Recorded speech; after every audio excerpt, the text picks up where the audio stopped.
question for all you Christians out there. Did you know that the letter J is only 500 years old? Now tell me, when did they say Jesus was walking the earth again? 2,000 years ago, you say? 2,000 years ago? That don't make no sense, people. How is it that you're going to have a man walking the earth 2,000 years ago with a name that couldn't have existed until 500 years ago? You got a 1,500-year gap. There's somebody playing games. Somebody. That ought to raise a red flag to you. Actually, people who ask this question should just wave the white flag because it ain't even that serious. And I'm about to bust it down for you and show you how unserious it is. And I know unserious ain't the word, and we're talking about language here, but give me some room, okay? All right. So I want to talk to you about this dude right here. His name is Gian Giorgio Trissino. He's an Italian grammarian. He's basically what they call a Renaissance man. He did poetry, he did plays, and he was very, very interested in language. And he did some things that modified the Italian language, which also spilled over into the other European languages after. And one of those things was to modify the letter I. So the letter I, back in the day, way back in the day, 500 years ago, was used interchangeably for two different sounds. Not interchangeably, excuse me, but it was used for two different sounds. The I sound, as we're familiar with, and also the J sound. Hold on now, Neffy, that don't make no sense. Now, how you gonna have a letter I making a sound for I and J at the same time? You trying to pull a fast one. Relax, I got you. I ain't gonna just tell you stuff without backing it up. You feel me? You should know that by now, right? Okay, so this isn't actually that foreign of a concept. If you think about it, think about the words, for example, circle starts with a C, but so does cat. Same letter, two different sounds. How about the G for giraffe and the G for graffiti? Same letter, two different sounds. Well, Trissino decided to make it so that we would know when the I is being used in the regular I form that we consider regular now, as opposed to the hard I sound, which was J. Now, how can I prove that? You just talking right now. How you gonna prove that? You can't even prove that. All right, here we go. We are going to look at the first English dictionary. It was called A Table Alphabetical of Hard Usual English Words. It was written in 1604, which was after the letter J was changed, because that happened in 1524. If I didn't mention that before, that happened in 1524 when the letter J was formed, basically by extending the bottom portion of the letter I, so that it would be an indication of when we're going to use it as that J sound, the hard sound, okay?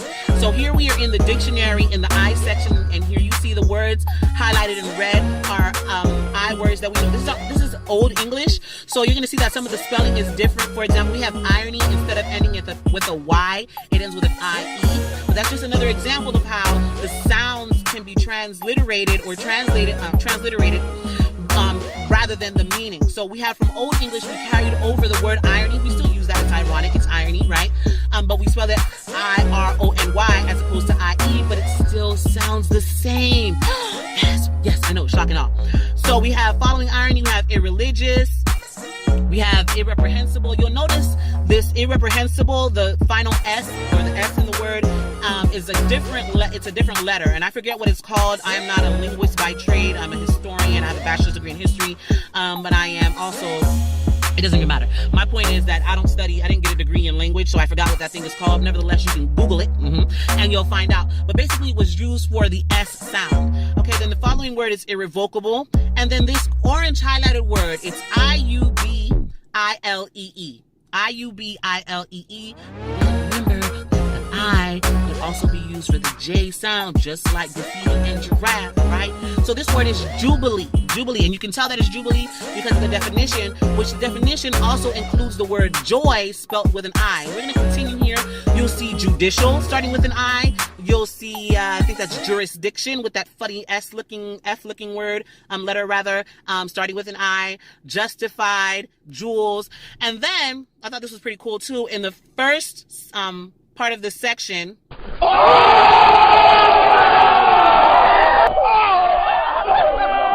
In the first part of the I section of the dictionary on page, what is that page? Looks like 65. Yeah, I need glasses. Shh, that's why I was reading too much. The first word is idiom. Yeah, idiom. That's what it is. Idiom, excuse me. And then idiot, followed by Jehovah with what? An I. And then you see Jesus right shortly thereafter with an I. And the definitions tell you that this is what it's talking about, because it says Savior, so we know that's Jesus there, even though it says I-E, and then that funny F looking thing, but that's an S again. So look at how different the word Jesus looked back then to what it would look like now, okay? But these are examples, once again, that you're not, they shouldn't be foreign to you. They shouldn't be foreign to you in terms of one letter having multiple sounds. So moving on, let's talk about why this would happen. Why would his name become Jesus? Because a lot of you have probably heard, done a little bit of investigation and found out that his name originally was Yeshua, or some variation thereof, because there's a little bit of a debate about that among certain circles. I'm going with Yeshua because I'm going with Yeshua because that's what it looks like to me in the concordance. And again, I didn't particularly study Hebrew or Greek or anything like that. I have questions. I do investigations, topic-based investigations. I find out what I need to know, and I keeps it moving. You feel me? Because I got other things to do. Nevertheless, let's look at translation. There's a difference between translating, which means to, according here, express the sense of a word. So I'm going to give you the meaning of a word. And here in their example, in the second bullet, you see to be expressed or capable of being expressed in another language. And then it says shiatsu literally translates as finger pressure. So sometimes we're trying to translate the meaning of a word from one language to another, and we don't care about how it's spelled. What we care about is what it means. So for example, and I use English and Spanish because my second language is Spanish. So ice in English is hielo in Spanish. Okay, do they sound the same? No. Is it the same thing? Absolutely. So sometimes we're not trying to translate the meaning. We're trying to carry over into another language. We're trying to carry over the sound. And when we do that, or the form of the word, when we do that, it's called transliteration. So here we have the definition, what it means to transliterate, and it means to write or print a letter using the closest corresponding letters of a different alphabet or language. Now, think about it now.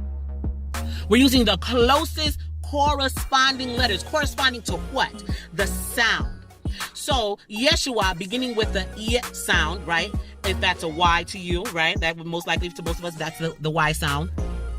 You'll see that it's spelled in the Greek I-E-S-O-U-S, Iesus, instead of Yeshua. Why? Because they didn't have these letters to carry them over, so they transliterated the sound. They weren't going for the meaning of his name. They were going for the sound of his name. So here we're carrying over from, it says here in this particular chart, Hebrew to Greek to Latin and then to English. But again, remember people, that is the sound. So I've already shown you in the past, and I've already shown you in this video, that I was interchangeable or the similar sound with J. And so I want to give you another example where a certain letter can make two different sounds, and they're similar, but there's like a soft and a harder sound. And again, that letter, that's going to be the Y sound. So in Spanish, if any of you have taken Spanish, you'll know that two L's, doble L, it makes the Y sound. Two L's signify the Y sound. And those of us who speak Spanish natively will often use the Y, soft Y, and the hard Y interchangeably. So for example, I was going to pull up some songs here, but that's just too much to give you an example. But the word lluvia, right? L-L-U-V-I-A. That Y sound, U-V-I-A. So it's lluvia. Pero a veces decimos lluvia. Or sometimes you'll say llevar. Sometimes you'll say llevar. Same exact word spelled the same exact way, and we're just using the sound interchangeably because Y and J have a very close relationship like that. They're basically the same letter. As well as I. So another example is the name Jasmine. In English is Jasmine, in Spanish is Jasmine. It's the same thing. It's the same thing. So here we have a long, long list, and I'm going to let you take your time looking at this list of the different transliterations, not translations, because if it was a translation, we would have been looking for the meaning, which would have been Savior. The meaning of Yeshua was Savior, and they would have translated that word into another word that also means Savior. But again, they weren't going for the meaning of the name, they were going for the sound. So you'll see in this list that there's a lot of different transliterations that would carry the same sound. We have Jesus, right? Over and over. In Spanish is Jesus, because the J carries the H sound. Hebrew, of course, we see Yeshu. We have I was looking for a particular example here that I'd seen earlier. I don't know if it's French, is it? No, it's not French. Okay, so I think it's on the list, but I don't see it. I don't want to take up too much of your time. Nevertheless, the name Jesus in Haitian Creole, because my husband is Haitian, is Jezi. And so we have the same, and I might have given the wrong emphasis there, so excuse me for my lack of proper accent there. But nevertheless, this is all to basically show you that the transliteration is what made his name go from Yeshua to Jesus to Jesus. We're carrying that first sound, that first I-E or Y sound, okay?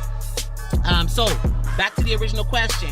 Does the fact that the letter J did not exist until 500 years ago mean that the sound for the letter J didn't exist 2,000 years ago? We got you. That's what we got you right there, because the sound for the letter J has long been in existence prior to the actual J being formed, when it was used as an I. Okay, when the I was used for that sound. So once again, the Y is also in that same category. So I-E, Y, J, and also the letter E as well, because we'll see in the Old Testament the name Isaiah starts with an I. If you look it up in the original language, it starts with a Y, and then when you look at it in the Greek, it starts with an E. So again, these letters are interchangeable. Now, could there have been a man who existed 2,000 years ago with a name that starts with the letter J if the letter J didn't exist until 500 years ago? Answer me now. The answer is absolutely, because the sound has always existed, and it was a transliteration, not a direct translation, or not even just carrying over the full name. If you have any questions, you know what to do. Inbox me, leave a comment, question, concern. If you like this video, please share it. And again, I make these videos because these memes are floating around and people are leaving the church. I've been reading articles about young urban African Americans particularly leaving the church, but it's not just affecting African Americans, because the letter J does not only affect us, it affects anybody who's a Christian, correct? So these questions are floating around social media and people don't have the answers, and there are answers, and we should not be afraid of any questions, because Jesus is the way, the truth, and the life, which means that all investigation, all honest and thorough investigation will always lead right back to him, because he is the truth. And if what you're seeking is the truth, then you're going to find him. So go ahead and like, comment, subscribe, share, all that there. Love ya. Knowledge is power. All power to the people.